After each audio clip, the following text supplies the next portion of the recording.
I'm Jeff Figley, been here for about 9 years, store co-owner. I'm Django Boren, been here less than 9 years, also store co-owner.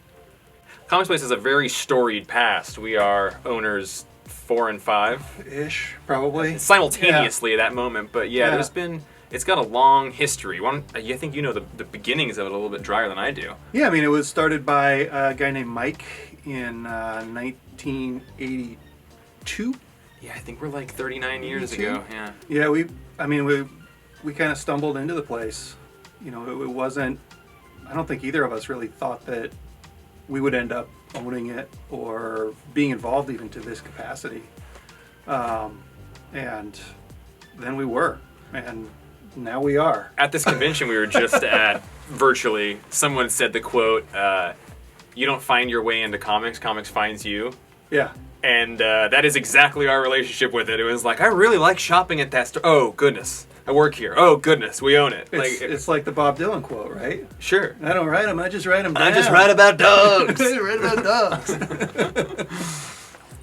I had just graduated from Western here, the local university, and was looking for a really nice part-time job to just sort of casually work at, and an attempt to cool my jets after having done, an undergraduate degree. So I was pretty burnt out and feeling like I just want a nice kind of like retail chill job with something I love with people that I care about. But yeah, I was just sort of ending a phase of my life and on the cusp of starting a new one. I had just closed down another retail store in town. I had MerchBot, and that was like a novelty store, like, whoopee cushions and t-shirts and gag gifts. I closed that down and swore I'd never do retail again. Django, we do a podcast. What is that? How can you crack that nut for me? Well, every week we get together after we check in our comics and pull them for our subscribers and put them in files and take a bunch of comics home and we read them and then we talk about them. It's just basically a rundown of what we thought of comics every single week, relentlessly, no matter what. Engage in a variety of tangents, either related to or unrelated to the comics, the shop, or the comings and goings of our lives. What is the name of the podcast? It's the perfectly acceptable podcast by Comics Place. I've always wanted to do a podcast, and Django's always been super respectful about trying to encourage me to set goals and do new things, and for himself as well. But we, especially before the pandemic, once a year or multiple times we'd check in on it, but Django would be like, okay, what is some stuff we want to get done this year? So in one of those things, I was like, I'd like to start a podcast. And in a typically Jeff fashion, I love entertaining ideas often more than following through with ideas. So he was like, we should do it. And I was like, yeah, we totally should do it. And then he was just like, okay, what day should we do it? And I was like, I don't know. Next month, the month after. He's like, well, what do we do it this week? I was like, okay, fine, we'll do it Wednesday. I like to think of things up here in the ethereal realm, and he's very good at plucking them down and putting them on paper. So I've loved podcasts for, a decade now. I've been listening to podcasts. It was a thing that I've always wanted to do.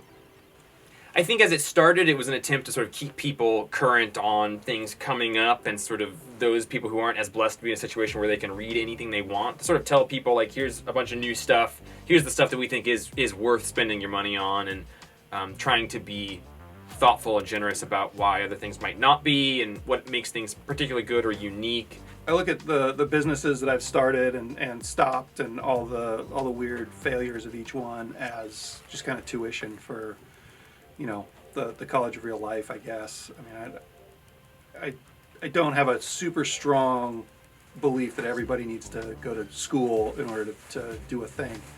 I think it really helps some people, and for me, it just never clicked. I feel like everything has been the next step to do the next thing, which is, I think, kind of how we look at most things here in our store. Even let's do this thing poorly and learn from it, and then figure out how to do it better. But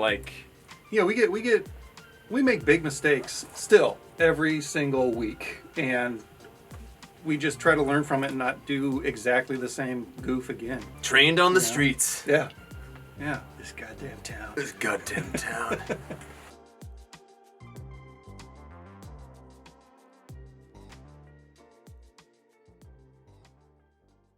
Wonder Twins, activate. Yeah, I'm not touching you. I'm not gonna touch you. There's a pandemic. I kept on, it over Jeff. here. I didn't even like fully extend. It was, like my elbow was still bent. I can't wait till we can feed each other Sandwiches salami again. I know. It's been a long time without salami.